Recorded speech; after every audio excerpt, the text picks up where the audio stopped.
YouTube, and it's been a minute. Right here with the Lincoln, baby Lincoln, and I'm doing a few things. Uh, Pretty much I'm just swapping out the coil and the starter solenoid since I have a no start issue. I don't know if I just lost spark or what, but no start issue, so I'm gonna swap that out right quick. And I got all the parts here. It's my old coil. I cut the connector off. I'm just go with the new one because the old one, I don't know, the connections or the terminals or whatever are a little crusty. So I'm just go with the new connector here, part number US 98.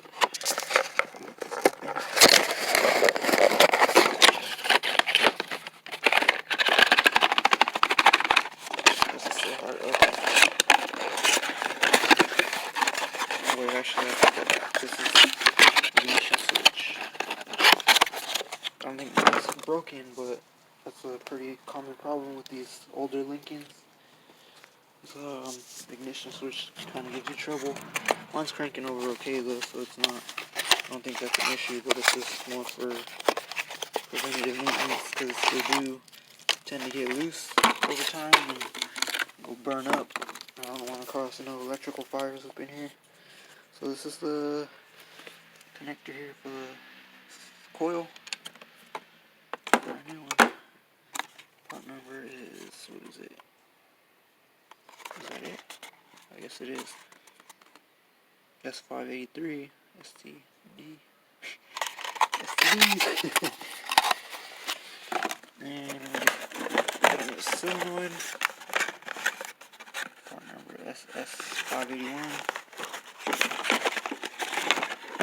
Nothing special. Just new starter solenoid because mine was getting pretty hot. I'm trying to turn it on, figure out what's wrong with it.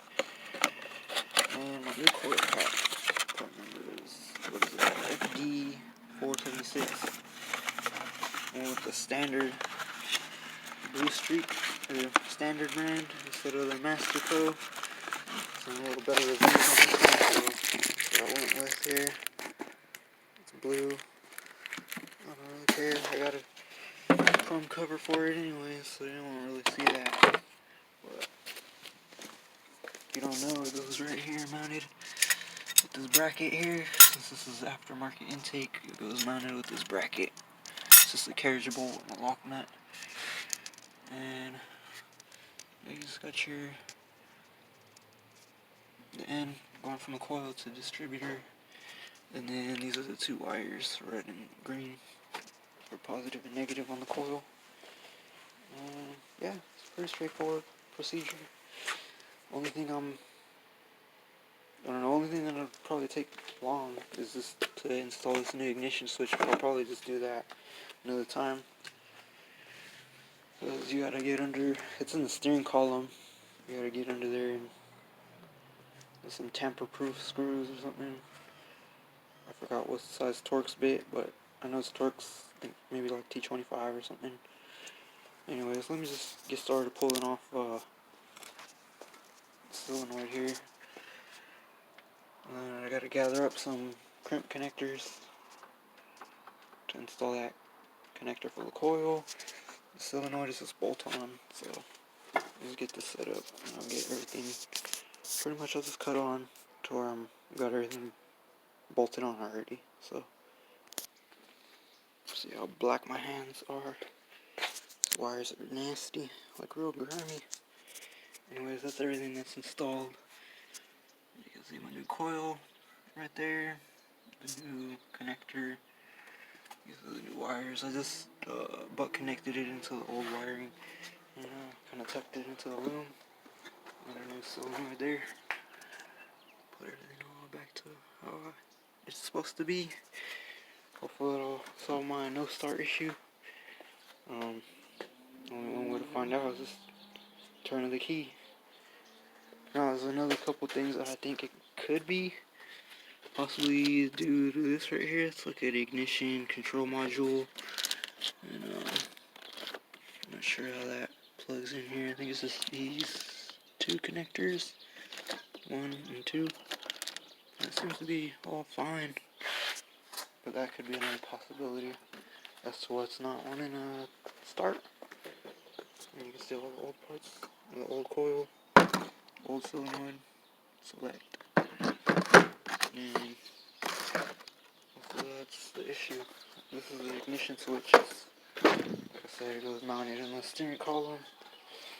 I was kind of reading on the shop manual instructions on how to replace that, and it made it sound like a bitch, but then I watched a video on there, and it was like an older Lincoln, that was 89, I think like a town car or something, but he made it look real easy versus the Torx bit, but this is the Torx bit with the little holes, so like the security proof ones, the tamper proof ones. You see these ones don't have that little hole. The ones that I need to take that off, they have like a little hole, a notch or whatever. Yeah, so for now, let me just grab the keys real quick and see if she'll start up for me. Yesterday I had trouble. I had no start. It wouldn't start for nothing. Cranked and cranked and cranked away. Probably drained the battery. I'll get a jump pack on there and check it what the volts are. Let me see. Hopefully it'll fix my problem. Cut you back on and I got the keys and everything. Alright, we'll see what it does. Oh wow. Fired right up, but it was way too easy. Way too easy. Wow, that's... Thank fuck. Thank fuck. This baby. Oh yeah. Back in business, boys. Fuck yeah. Alright, so there you go. This is my problem here. Ford. It's a Ford.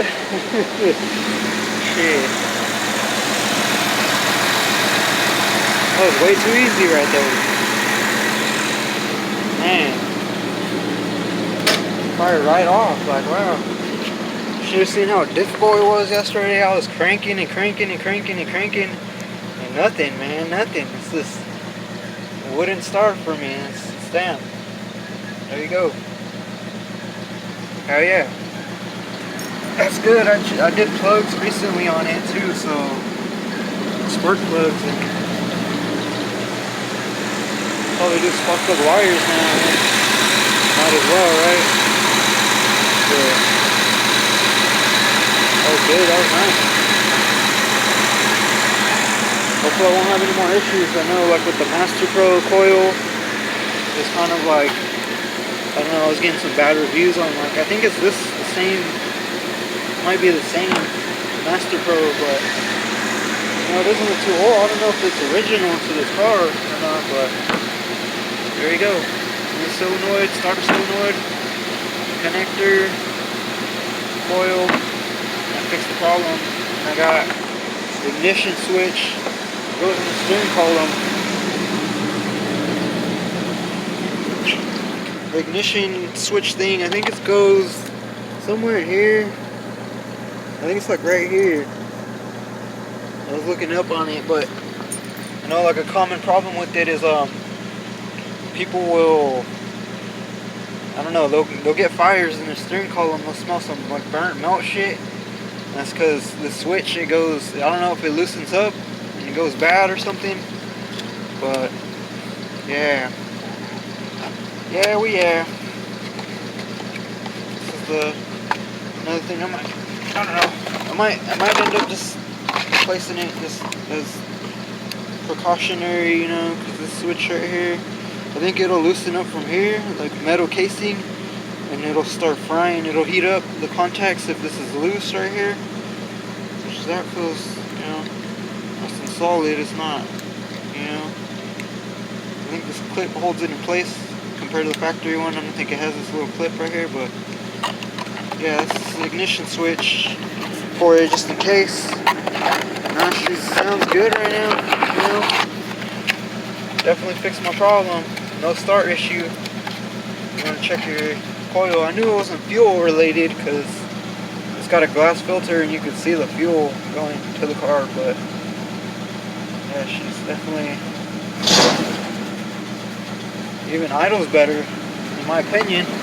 That coil's probably just going bad. Before it would really like make popping noises and all that shit, so